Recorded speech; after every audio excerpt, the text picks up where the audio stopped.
I knocked twice before opening the door. That was always my habit. Knock, then enter.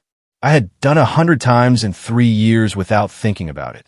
This time, I wished I had waited longer. My boss, Raymond, was standing near the window. That part was normal. What was not normal was Sophie, my wife, standing close enough to him that there was no version of this moment that made sense. Not professionally, not casually, not in any way that a person could explain with a straight face. They didn't jump apart. They didn't scramble. That was the part that hit me hardest. There was no panic, no guilt written across their faces. Raymond just turned and looked at me the way you look at someone who has interrupted something minor. Sophie blinked slowly, like she had been caught leaving a light on. The silence lasted maybe 4 seconds.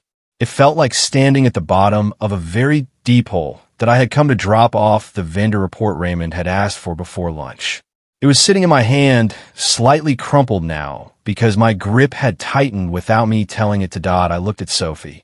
I looked at Raymond. I looked at the space between them. Nobody said anything. I set the report on the desk near the door and walked back out. I made it to the end of the hallway before Sophie caught up with me. I thought she would be sorry. I thought she would grab my arm and lower her voice and say something like, "It's not what it looks like." People say that. Even when it is exactly what it looks like, they say it because it buys a few seconds of breathing room.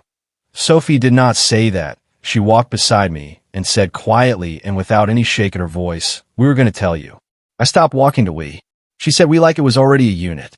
Like the two of them had already formed something solid that came with a pronoun that I turned to face her.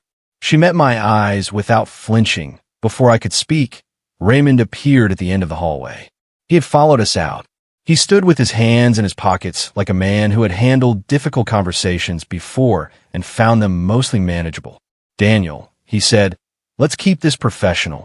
Let's keep this professional." My boss, the man I had worked for, built systems for, stayed late for, defended in meetings.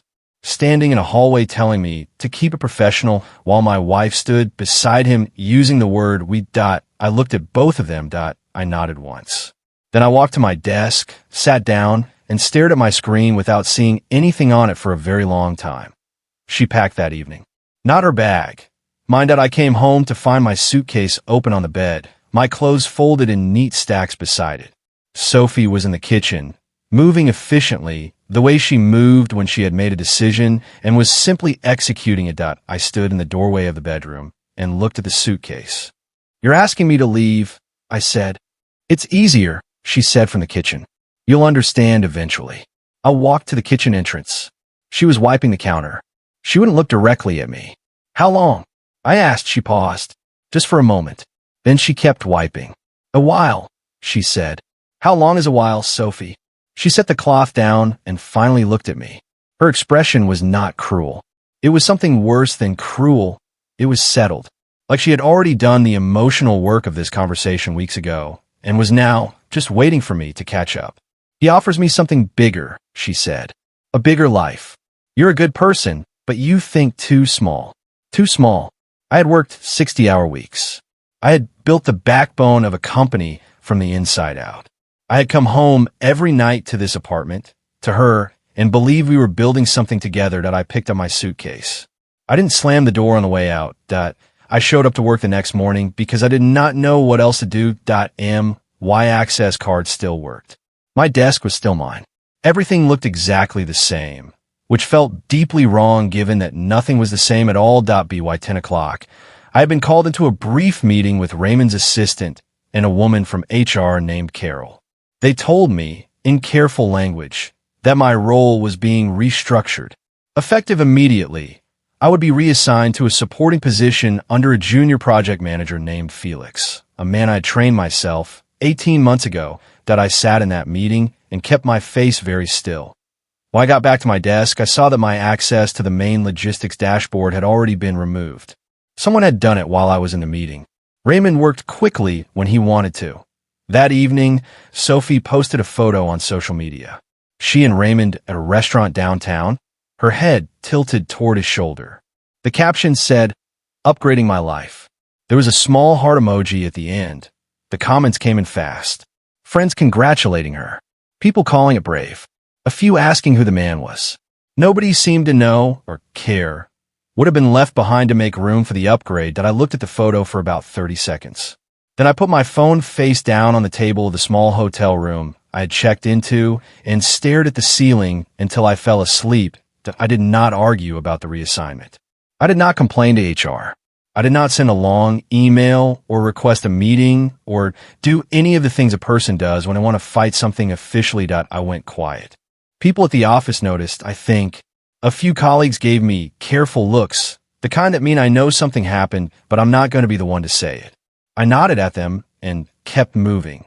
What I did, instead of fighting, was watch Felix try to manage the vendor scheduling system I had built. He had access to it now, but access is not the same as understanding. Within the first week, he missed 2 supplier check-in windows because he didn't know why they were scheduled the way they were. He didn't know because I had never been asked to explain it. I had simply maintained it that I watched Raymond in meetings. He was confident and loud, the way he always was. But I noticed something I had not noticed before. He was very good at presenting things and not very good at building them. He could take a finished structure and walk a room through it convincingly. Without a finished structure, he had a lot of energy and not much direction. That I noticed this. I kept noticing it. I wrote nothing down yet, but I remembered everything. I want to explain what I actually built at that company because the story doesn't make sense without it. When I joined 3 years ago, the logistics operation was managed through a mix of spreadsheets, phone calls, and memory. Vendor relationships were informal. Contracts were inconsistently stored.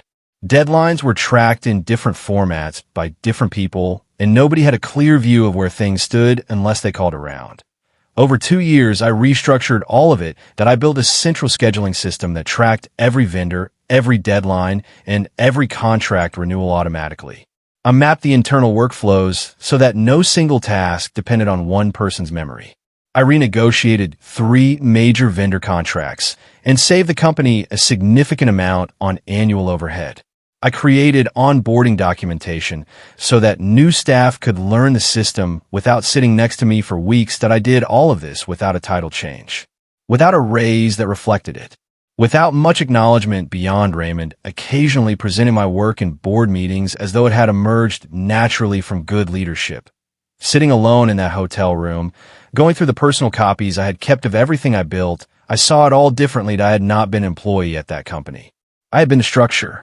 Raymond had been standing on a floor I built, telling people he owned the building. That was the first night I slept with something other than grief. It felt a little like purpose. The formal meeting happened on a Friday afternoon. Carol from HR sat across from me with a folder and a gentle expression. Raymond was not in the room. That told me something. He was letting HR deliver the message so he could keep a comfortable distance from it. The offer was what they called a graceful exit package. 3 months of salary, a neutral reference, a signed agreement that I would not discuss internal operations with competitors for 90 days, 90 days. They had thought about that number. They knew I knew things. That I read the agreement carefully. Then I signed it. But before I handed it back, I asked Carol if I could take a few minutes to clear my desk personally. She said, of course. I thanked her and walked back to my workspace. That I had already moved the important files weeks earlier. Not company files, but my own, the original design documents I had created, the workflow maps I had drawn up in my own time, the vendor contact notes I had built from my own relationships. Personal professional work, nothing that belonged to the company. Everything that documented my thinking. I packed my desk items into a box. A plant, a coffee mug, a notepad with my handwriting on it.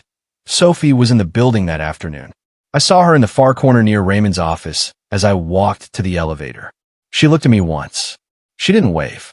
I didn't either. The elevator doors closed. I exhaled slowly on the way down. Why brother let me stay in a spare room? His name is Andre, and he's the kind of person who asks very few questions and makes very good coffee, which was exactly what I needed. That I spent the first week doing almost nothing. I slept too much. I walked in the mornings without any destination. I ate poorly and watched things on my laptop that I cannot remember now.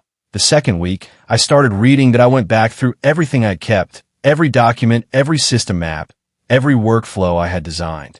I read it the way a stranger would read it, trying to see it without the context of the place where it had been used. What I saw surprised me. that IT wasn't just functional. It was genuinely good. The logic was clean. The structure was flexible. The vendor framework I had built could be applied to almost any logistics operation of a similar size. I had solved real problems in real ways, and the solutions were sitting in a folder on my laptop, fully documented and entirely mine, that I'd spent 3 years believing my value was tied to that office, that company, that role. Sitting in my brother's spare room with bad coffee and no job, I started to understand something different. The value wasn't in the building. The value was in what I knew how to do.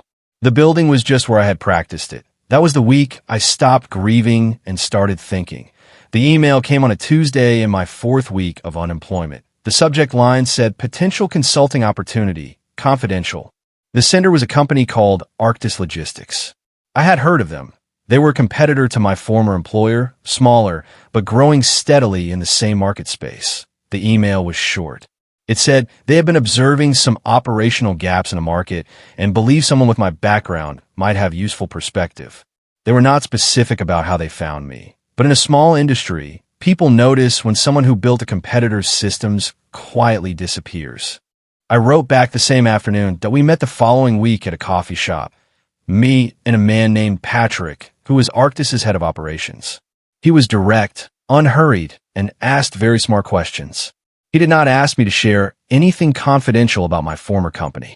He asked me about my thinking, how I approached vendor relationships, how I structured scheduling logic, what I believed most logistics operations got fundamentally wrong. That I talked for 2 hours. Patrick listened.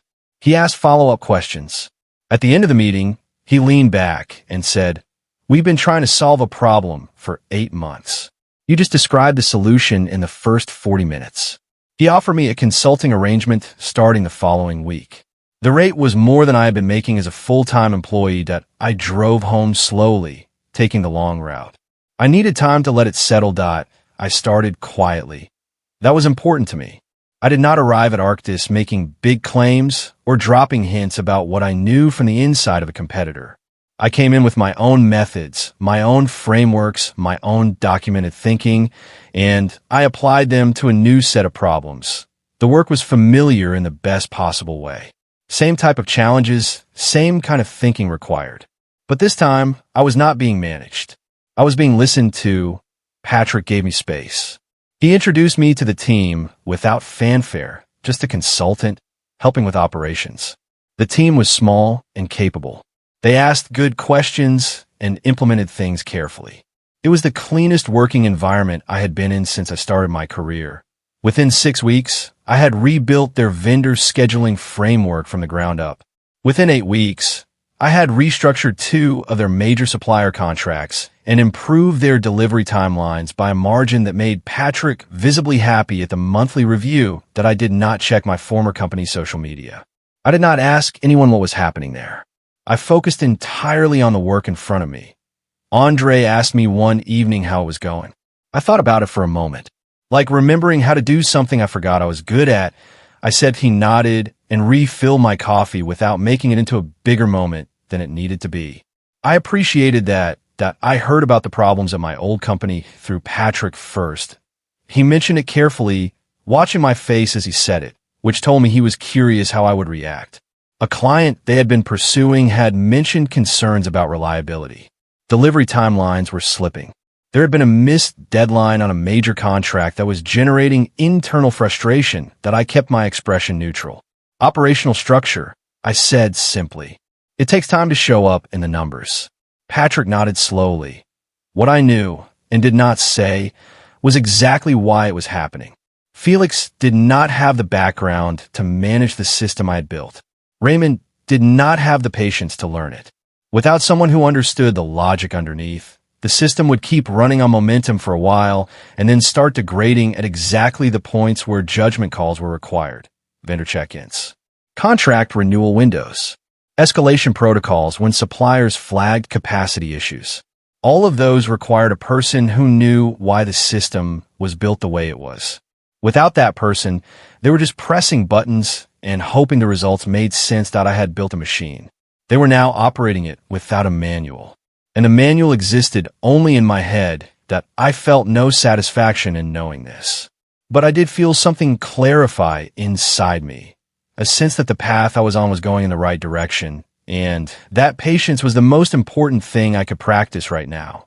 Arctis landed a major contract in my third month there. IT was a supply chain agreement with a retail group that had, until recently, been one of my former company's most consistent clients. Patrick told me about it on a Thursday morning with the kind of restrained excitement that careful people allow themselves when something significant happens that I knew exactly why we had won it.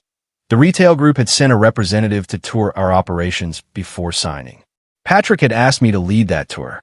I walked their representative through the scheduling system, the vendor framework, the escalation structure. I explained the logic at every step. I answered every question directly and without hesitation. To the end of the tour, the representative shook my hand and said, "This is the most organized operation I've seen at this scale." 3 days later, they signed with Arctis. Patrick took the team to dinner to celebrate. He gave a short speech about the work everyone had contributed. When he mentioned my name, a few people at the table raised their glasses. I smiled and thanked them and kept it brief. What I thought about quietly was the meeting where Raymond had presented my old system to that same retail group 2 years ago. He had stood at the front of the room and walked them through slides I had prepared. They had renewed their contract that year largely because of the structure I had built. Now they had followed the structure to wherever it had gone. Raymond called my personal number on a Wednesday afternoon that I saw his name on the screen and sat very still for a moment. Then I answered. His voice was warm in the way voices get when someone wants something from you and has decided that warmth is the fastest route to it. He asked how I was doing. He mentioned that he had been thinking about me. He said the transition had been rougher than expected and that he hoped there were no hard feelings that I said I was doing well. I kept my voice even and friendly. Then he got to it. He said things had been a bit bumpy operationally and that he had always respected my work. He said he wondered if I might have some thoughts, informally, of course, about some of the scheduling challenges they were running into. He was asking me for advice. The man who had taken my wife, pushed me out of my job, and handed my responsibilities to someone unqualified was calling to ask me how to fix the mess that had followed. I told him I appreciated the call. I told him I was fully committed to my current work and wasn't in a position to consult externally. I wished him well and said I hoped things stabilized. He said he understood. He sounded deflated in a way he was trying to hide. I hung up and sat quietly for a while. Then I went back to work. Sophie's message came through on a Sunday evening. It had been 4 months since I had spoken to her. The message was longer than I expected. She talked about how strange the last few months had been. She talked about how much had changed. She used the word overwhelming twice. Then she got to the point. She asked if I might be willing to reach out to some of my old vendor contacts on Raymond's behalf. She framed it as a favor. Not to Raymond, she was careful to say, but to the people who still work there who were feeling the pressure. She said she knew it was a big ask. She said she hoped I understood she wouldn't reach out unless things were serious. She did not apologize. Not in any direct way. There was a sentence that said, "I know things ended badly, but that is not the same as an apology. That is just acknowledging that a thing happened." I read the message twice. The Sophie who had packed my suitcase 4 months ago had been completely certain. Her voice had been settled. She had known exactly what she was choosing and had chosen it without hesitation. The Sophie who had written this message was not certain about anything that I did not reply. Not because I was angry. I had moved past the kind of anger that needs an outlet. I simply had nothing to say that would be useful to either of us. That I put my phone down and finished the chapter of the book I had been reading. The news moved through the industry quietly at first, the way serious things often do before they become impossible to ignore. I heard it from 2 different contacts within the same week. Raymond's company, my former company, was in genuine trouble. Not the normal trouble of a bad quarter or a lost contract. Structural trouble. The kind that makes investors ask hard questions in rooms where the answers are not satisfying. 3 major clients had either reduced their contracts or moved their business elsewhere in the past 2 months. The internal operations have been unable to meet the reliability standards those clients required. There had been a significant overrun on a logistics project that should have been straightforward. People were leaving. 1 contact told me that Raymond had hired 2 external consultants, to diagnose the operational problems. From what they could tell, the systems were technically still in place, but being managed incorrectly. The consultant apparently said the original design was sound. They just couldn't find anyone who understood it well enough to run it properly. I read that last part twice. The original design was sound that I'd spent months wondering whether leaving, being pushed out, had cost me something I couldn't rebuild. Now I understood that the thing I had been afraid of losing had traveled with me the entire time. It was never the job. It was never the office. That IT was the thinking. And nobody could take that. Patrick asked to meet for lunch on a Friday in my 5th month at Arctis. He chose a quieter restaurant than usual, which told me this was not a casual check-in. We ordered, and he made small talk until the food arrived. Then he folded his hands on the table and looked at me directly. He said the board had been watching my work closely. He said the results of the past few months had exceeded what anyone had projected when they brought me in as a consultant. He said the retail contract alone had shifted the company's revenue picture for the year in a meaningful way. Then he offered me a permanent role, not a staff position, an executive role, head of operations, with full authority over the logistics infrastructure, vendor relationships, and internal systems. A seat at the leadership table, decision-making power that reported directly to the CEO. I kept my face steady while he spoke, that he named a salary figure that was more than double what Raymond had been paying me. He talked about equity. He talked about the company's growth plans for the next 3 years and how central this role would be to executing them. When he finished, he waited that I picked up my water glass. I took a slow sip. I thought about a hotel room ceiling, a suitcase packed by someone else's hands, a hallway where I had been told to keep things professional. Yes, I said. I accept. Patrick smiled. I was hoping you'd say that, he said. The announcement came 6 weeks after I accepted the role. I had known it was coming.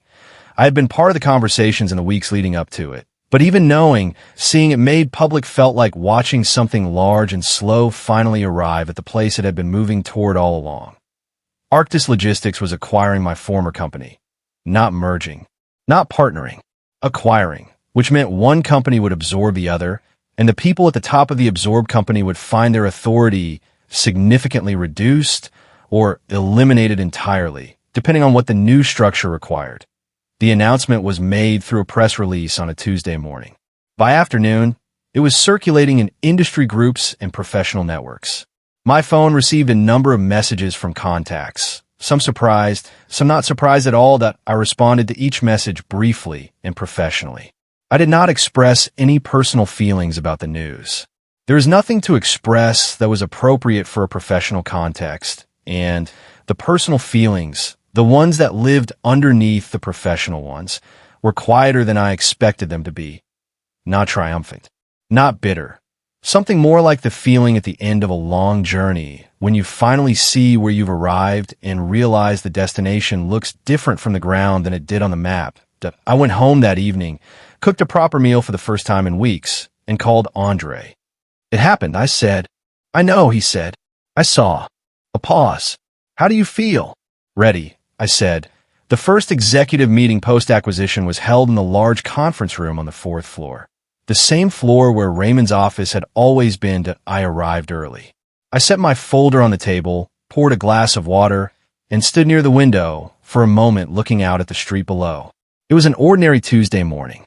Traffic, people walking, the city not particularly interested in what was about to happen in this room. The team filed in over the next 10 minutes. New faces and familiar ones, settling into chairs around the long table. Raymond came in near the end, that he was dressed well, as always. His posture was controlled. He was performing composure the way he had always performed it, with enough polish that a stranger wouldn't see through it. But I had worked for this man for 3 years. I knew what his actual confidence looked like versus what his performed confidence looked like. This was the performed version. He found his seat, not at the head of the table, but partway down in the section where people sit when they report upward rather than lead downward. Then he looked up and saw me. I was standing at the front of the room. My name was on the agenda as head of operations, Arctis Logistics, leading the integration process. His expression moved through several things in about 2 seconds. I watched it happen without any particular satisfaction. Then I looked down at my folder and called the meeting to order. She was waiting in the hallway when the meeting ended that I almost didn't see her at first. I was talking with Patrick and two members of the integration team as we came out of the conference room. Then I noticed her standing a few feet away, slightly apart from the flow of people, watching the door. Sophie. She looked the same. A little less certain than she used to. The settled expression she had worn the night she packed my suitcase was not entirely there anymore. In its place was something harder to name. Not guilt exactly, not regret exactly. More like the face of someone who has just understood the size of a miscalculation. She waited until Patrick and the others had moved on. Then she stepped toward me. "Can we talk?" she said as I stopped. I looked at her without anger, without warmth. Just clearly. "I made a mistake," she said. Her voice was quieter than I had ever heard it.